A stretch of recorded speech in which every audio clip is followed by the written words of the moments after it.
Social media पर और अन्य मीडिया पर गलत रिपोर्टिंग और इनएक्यूरेट रिपोर्टिंग, सत्यों और तथ्यों से सत्यापन किए बिना गैर सत्यापित तथ्यों के आधार पर समाचारों का प्रकाशन हो रहा था। तो माननीय सुप्रीम कोर्ट ने जो आदेश पारित किया, रिट पिटीशन संख्या 468/2020 व 469/2020 31/3/2020 का निर्णय है, उसमें आलोक श्रीवास्तव बनाम यूनियन ऑफ इंडिया, उसमें इस बात को कहा गया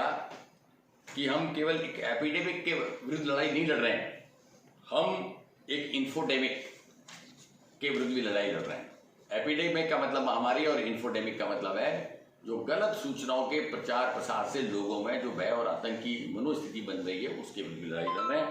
उसके बाद उन्होंने कहा कि जो फेक न्यूज है वो वायरस से भी ज़्यादा तेजी से फैल रही है और इस पर नियंत्रण की आवश्यकता है और ये वायरस से भी ज़्यादा खतरनाक है। इस निर्णय में जो माइग्रेंट्स लेबर थी, उसकी माइग्रेशन के समय जो समाचार प्रकाशित हुए और जिस प्रकार की न्यूज़ रिपोर्टिंग हुई, उसके परिप्रेक्ष्य में निर्णय पारित हुआ और ये कहा गया कि इससे कई लोगों के मरने की स्थितियां उत्पन्न हो गई, मानसिक तनाव उत्पन्न हुआ, समाज में उत्तेजना पैदा हुई और अराजकता की स्थिति उत्पन्न हुई। तो इन समस्त स्थितियों को देखते हुए सुप्रीम कोर्ट के द्वारा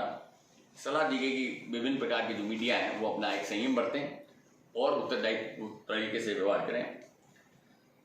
माननीय सुप्रीम कोर्ट के जो निर्णय में सेक्शन 54 डिजास्टर मैनेजमेंट एक्ट 2005 का भी हवाला दिया गया और ये कहा गया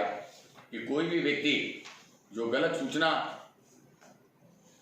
फैलाता है या प्रसारित करता है, उससे उत्तेजना फैल सकती है और ये सेक्शन 188 आईपीसी के तहत दंडनीय अपराध होगा। और ये उम्मीद की गई कि विभिन्न प्रकार के जो मीडिया है, जिसमें सोशल मीडिया भी शामिल है, उसके द्वारा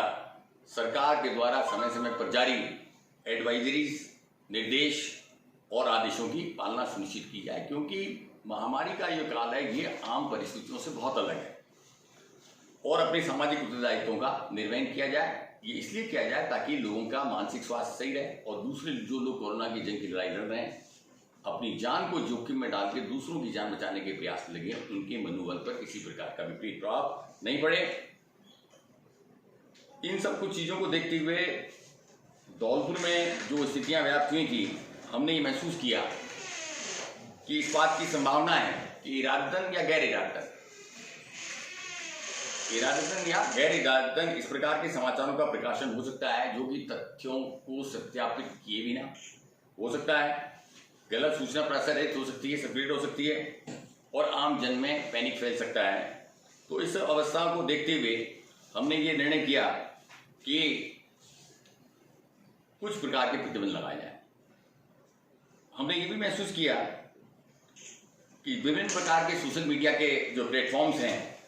जिसमें YouTube, Facebook, Instagram, LinkedIn, WhatsApp, Twitter और टेलीग्राम और अन्य, इन समस्त को हमने इसके दायरे में लिया है और ये कहा है कि जब तक आप जो एक्टिविटी कर रहे हैं, अगर वो पत्रकारिता की एक्टिविटी है,